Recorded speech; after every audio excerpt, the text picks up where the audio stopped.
அஸ்ஸலாமு அலைக்கும் வரஹ்மத்துல்லாஹி வபரகாத்துஹு.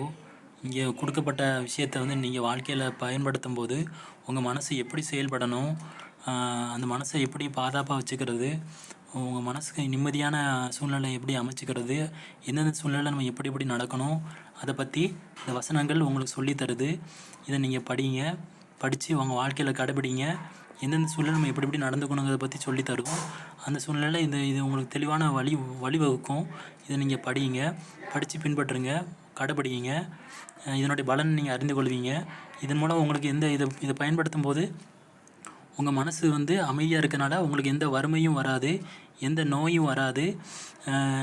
நெருக்கடியான வாழ்க்கையிலேருந்தும் நீங்கள் பாதுகாக்கப்படுவீங்க. அதனால் இதை படிங்க. உங்கள் ஏதாச்சும் புக்ஸ் எடுத்து கூட நீங்கள் அது குறிப்பேடு மாதிரி எடுத்து வச்சுக்கலாம். நீங்கள் வாழ்க்கையில் அப்பப்போ எடுத்து படித்து பின்பற்றிக்கலாம், இதை ரிவ்யூ மாதிரி பண்ணி. அதனால் இதை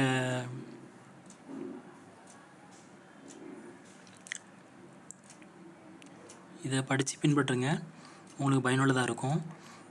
இறைவன் இது செயல்படலைனா தான் தண்டிப்பான். அதனால் அவனுக்கு பயந்து நம்ம இதெல்லாம் செயல்பட்டோம்னா அந்த மனசு எப்படி செயல்படணுங்கிறத வழிகாட்டுதல் தான் இதெல்லாம்.